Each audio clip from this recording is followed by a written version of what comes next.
Alright, hello everybody. It is morning, Monday morning, I guess. Not that it really matters by the time this review goes out, but I'm finally getting to sit down and review the movies that I saw over the weekend in theaters. So, first up is The Lost City, which was, sorry, my wash machine was doing a weird thing there, which was recommended to me by a coworker. Now, the trailer, I feel like, didn't really do this movie the proper justice it deserved. Um, I suppose this was supposed to be kind of more like a rom-com, but the movie actually did surprise me as to how much action and adventure stuff was in it, uh, which again seems kind of fitting with all the movies that are coming out as of right now. In what are we in? April, I guess. Yeah, so I guess it was kind of like one of those movies. Now I don't see it doing quite as well as obviously all of the other bigger ones that are coming out right now, but it did definitely fit within that category for sure. So it's about this woman who's a failing writer who has lost her husband, I guess, and I believe he was searching for. Uh, I'm not sure whether he was searching for the lost city or what exactly he was searching for, but I believe he was an archaeologist, if I'm remembering that correctly. I believe her husband was an archaeologist. I wish it had something else there as a plot. So anyway, I guess she's kind of become like a shut-in, I suppose, after her husband has died, and she doesn't really go out much or do anything. She just kind of sits at home alone, and uh, I don't really know how to explain it. I guess she's just depressed, I suppose. So it seems that her friend is trying to get her out to do this book tour, uh, and at the beginning of the movie, it shows her writing this, I guess, what is supposed to be her last novel or whatever, her final adventure with these two characters, Angela and Dash. So Sandra Bullock, I'll go through the cast list here now. So Sandra Bullock plays Loretta Sage and Angela. Channing Tatum plays Alan and Dash. Daniel Radcliffe plays Abigail Fairfax. Uh, Devin Joy Randolph plays Beth Hatton. Brad Pitt was actually in this movie for. He wasn't in it that long. I think maybe about 5-10 minutes of screen time at most. But um, that was probably one of the funnier scenes in the movie. Oscar Nunez, who played Oscar. So there you go. I believe he was the pilot. Yeah, he was the pilot who flew her friend into the Lost City Island, and Patty Harrison, who played Allison, who was supposed to be Loretta Sage, or yeah, Loretta Sage's, I guess, media guide, like kind of like social media influence guide or whatever, so on and so forth. So after this whole book tour thing, the start of it goes basically wrong in every way that it possibly could, and then all of a sudden she gets kidnapped by uh, Fairfax, whose brother, I guess, took over his company, so now he's trying to one up him by finding this lost city and artifact. I believe it was the Crown of Fire, I think is what. Yeah, if I remember, I'm pretty sure I'm remembering that correctly. It was the Crown of Fire. Um, I guess he's just trying to one up his brother to prove that he's the better of the siblings, I suppose. So they got like, I guess it's probably like a one-sided sibling rivalry or whatever. At first, when Loretta gets kidnapped, she thinks that they're joking, but I guess he's been reading her books or whatever. So she's writing basically romance novels, but she's putting these actual facts within the book. And when she tries to explain that part of the book, everybody just gets bored, right, and wants to move on with the conversation because all they want to know is what's going to happen next between the romance between Angela and Dash. That's what they really want to know about. Uh, so when so when Loretta gets kidnapped and then she gets flown to this lost city island to help Fairfax find this artifact, sorry, Alan decides to go after her I guess kind of thinking that he is Dash in a sense, that he's just going to kind of ride in and save her. And obviously he's also going to save her because he is in love with her, so he wants to do most of the work. So he calls this guy, Jack Trainer, to come in and help him obviously rescue Loretta, which was one of the more funnier scenes in the movie, I think, was when Brad Pitt is just going through the whole like compound and knocking everybody out, and then trying to help save Loretta. And when he hits them once to knock them out, and then Channing Tate or Alan will hit them again, and he goes, "Why are you doing that? Why do you keep doing that? That's absolutely unnecessary. You need to stop that." That was just it was just absolutely hilarious, that whole scene.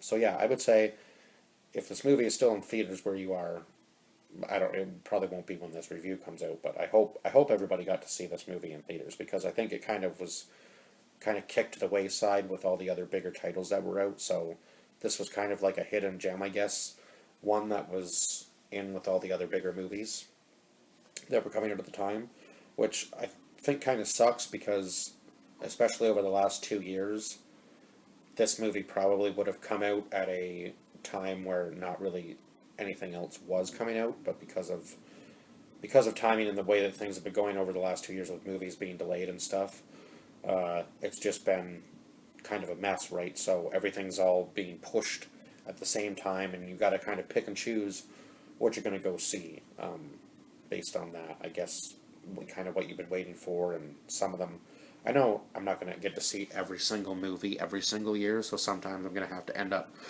just going back and seeing what I missed from the year before, just to kind of get everything in, right, because it's gonna be too difficult to get everything in 1 year. But I'm gonna try my best to use as many of the free movies as I can, and not pay much for a movie if I don't really have to. But we'll see. We'll see how many titles I actually see in theaters this year, because I know there's a lot of big ones coming out at the end of the year too. But now I'm kind of rambling on. So anyway, they are able to get her out of the compound, and they obviously get chased. She takes a little piece of, I guess, parchment or map or whatever, clue that is obviously going to help solve where the lost city is, right? And so as they go along, they're obviously being chased by Fairfax, and they do find this small town where they think they can get out, but it turns out Fairfax has just bought out the entire island, I guess, and paid everybody off, it seems. So they get recaptured again, and this was after it looked like Jack Trainer had died because he had been shot, but we find out something else closer to the end of the movie. So yeah, we'll get to that in a second. But so yeah, they're being chased, obviously, and now Loretta's friend is trying to come to her rescue as well. So Beth, who has been, I guess, by Loretta's side for quite some time, is now trying to come and help her on this island. She is able to finally make it to the island and get to the authorities and get the authorities out of the boat to help her before, obviously, Loretta and Ellen are killed. And one of the other cool scenes was, it kind of reminded me of James Bond in a way, where they're in the woods or in the jungle with the fog or whatever, and the bikes are coming after them, and they end up setting up this trap with her sequins, like onesie, and throwing the two bikers off the cliff, and they're kind of arguing between themselves, like, "Do you think they're dead? Do you think they're dead?" Like, "Oh no, I'm sure they're fine," trying to like justify killing them or whatever. So, yeah, it was funny. Obviously, uh,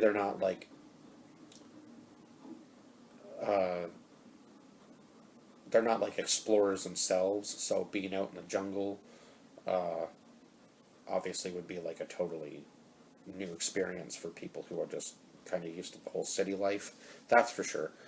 Um, if you've never been out in the brush before, the first time going out there would be absolutely insane. So, yeah, but what else can I really say about this movie? Obviously, they do end up finding the lost city at the end, and they end up finding out that the real, I guess, artifact was the love between the two people that they were looking for this artifact for. There actually was no real artifact, and I guess their love was the thing that was supposed to be special, I suppose, is the word I'm looking for. So then obviously Fairfax tries to get out of there. He puts Loretta and Alan in the coffin with the two dead people, and it's just, and the volcano is exploding, and you're not really sure if they're going to make it out of there alive, or whether they're just going to be buried by lava, which would have been crazy, which would have been a crazy ending to the movie. But at the very end, there's this little post-credit scene. So obviously at the end of the movie, Alan does end up kissing Loretta at the end of the movie. So it wasn't it didn't feel like a cheesy moment at that point, because you kind of could sense that they were slowly kind of falling for one another throughout the movie. But yeah, there was no real oh my god, this is when they're gonna kiss sort of thing. Like I find a lot of rom-coms or movies with that kind of romantic part in it. It's always such a big setup thing. But in this one, it was more of a comedic thing because she's trying to get him to tell kind of write his own story at the end of the movie. So that was pretty cool. So I'm not really sure what is going to happen to Fairfax. I'm assuming he gets arrested, and then there's this little post-credit scene too, where it seems like they're meditating, and then all of a sudden Jack Trainor's there with them, and he says he has some unfinished business and some resentment or whatever to get out of his system. So they kind of left it open for a sequel. To me, that's what that seems like. So I guess we'll see whether we get a sequel out of this movie. Honestly, I wouldn't even be mad if we did, because I think that all the cast and crew, all the cast definitely had good chemistry together with one another.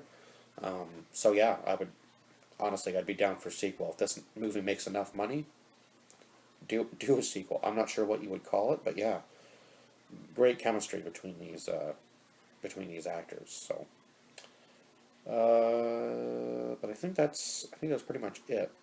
That's all I can say about this movie. Other than the fact that I did give it an 8 out of 10, just because it did kind of surprise me with, just from the way it looked from the trailer compared to the actual movie, was totally different. I don't know. I just don't think they could have done a much better job selling the movie on the trailer, as far as I'm concerned. I think that was kind of the downfall. Might be the downfall of the people not going to see this movie in theaters. Although the theater was pretty packed when I was there, so, and I believe this is the second week it's been out. So yeah, interesting. I guess I'd have to actually check the Cineplex app to see when the actual release date of it was. But I think this is the second week. Maybe it's the third week. I don't actually know. It might have been out even longer than that. So if the theaters are still that packed for this movie, that's pretty incredible, I would say. But anyway, I will see you guys in the next one, and that's it. Bye-bye for now.